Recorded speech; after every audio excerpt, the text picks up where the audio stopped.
আমরা যদি বিরোধে লিপ্ত হই তাহলে পরাশক্তিগুলোর সুবিধা তখন আমাদের কাউকে দিতে হবে ট্রানজিট, কাউকে দিতে হবে সেন্ট মার্টিন, কাউকে দিতে হবে দেশের অর্ধেক। 24-এর ছাত্র নাগরিক অভ্যুত্থানের পরেও যদি সেই বিরোধ আমাদেরকে খায় তাহলে এতগুলো তাজা জেনজির রক্ত বৃথা যাবে। চিল্লায় বলো ঠিক কিনা?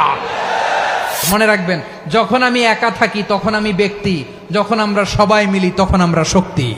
What are the drawbacks and disadvantages of division, social and political division in the society? Disunity. আমরা যদি বিচ্ছিন্ন হই, একে অপরের যদি মারামারি করি, একজন যদি আরেকজনের কাফের ফতোয়া দেয়, আমাদের কি ক্ষতি? এক নাম্বার ক্ষতি হচ্ছে আমরা যদি বিচ্ছিন্ন হই আমাদের শক্তি কমে যাবে, আমাদের পাওয়ার আমরা হারাবো। আমাদের কি হারাবো? পাওয়ার। মনে রাখবেন, যখন আমি একা থাকি তখন আমি ব্যক্তি, যখন আমরা সবাই মিলি তখন আমরা শক্তি। এই শক্তি নিয়ে আমাদের সামনে এগিয়ে যাওয়ার দরকার আছে না নাই? তাহলে আমরা যদি নিজেরা বিরোধে লিপ্ত হই আমাদের ক্ষমতা, পাওয়ার ছুটে যাবে। আমরা এই পাওয়ার হারাতে চাই না, ঠিক কিনা বলেন? রব্বুল আলামিন ঠিক তাই বললেন। রব্বুল আলামিন বললেন, খবরদার, وَأَطِيعُوا اللَّهَ وَرَسُولَهُ وَلَا تَنَازَعُوا فَتَفْشَلُوا وَتَذْهَبَ رِيحُكُمْ وَاصْبِرُوا إِنَّ اللَّهَ مَعَ الصَّابِرِينَ।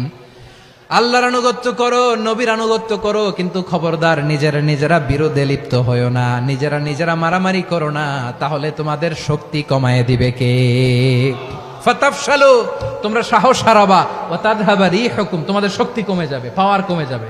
তাহলে আমরা যদি নিজেরা মারামারি করি, আমরা নিজেরা যদি বিচ্ছিন্নতায় লিপ্ত হই, আমরা যদি মতানৈক্য করি, তাহলে আমাদের শক্তি কমে যাবে, ঠিক কিনা?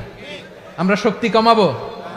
আচ্ছা, ছোট্ট একটা বাঁশের কঞ্চি যদি আপনারা দেয়, পায়ের মধ্যে ধাক্কা দিয়ে ভাঙতে পারবেন না? এরকম বাঁশের কঞ্চি যদি 20টা একসাথে জোড়া লাগায় দেয়, ভাঙতে পারবেন? কথা বোঝে নাই মনে হয়। চিকন একটা বাঁশের কঞ্চি দিলে ভাঙা যাবে না? এরকম চিকনই 20টা বাঁশের কঞ্চি একসাথে লাগাই দিলে ভাঙতে পারবেন? কারণ যখন আমি একা থাকি তখন আমি ব্যক্তি, যখন আমরা সবাই মিলি তখন আমরা শক্তি। আমরা যেন শক্তি না হারাই। আমরা বিরোধে লিপ্ত হলে আমাদের শক্তি কমে যাবে। এই হচ্ছে 1 নম্বর ডিসঅ্যাডভান্টেজ। 2 নম্বর ডিসঅ্যাডভান্টেজ হচ্ছে আমরা নিজেরা বিরোধে লিপ্ত হলে অন্যরা আমাদের মাথায় কাঁঠাল ভেঙে খাইতে সুবিধা হয়। কথা বোঝেন নাই? আমরা যদি বিরোধে লিপ্ত হই তাহলে পরাশক্তিগুলোর সুবিধা তখন আমাদের কাউকে দিতে হবে ট্রানজিট, কাউকে দিতে হবে সেন্ট মার্টিন, কাউকে দিতে হবে দেশের অর্ধেক। চিল্লায় বলো ঠিক কিনা? নিজেদের প্রবলেম সলভ করার ক্যাপাসিটি আমাদের আর থাকবে না। নিজেরা বিরোধে জড়ালে পরাশক্তিগুলো আমাদের মাথায় কাঁঠাল ভেঙে খায়।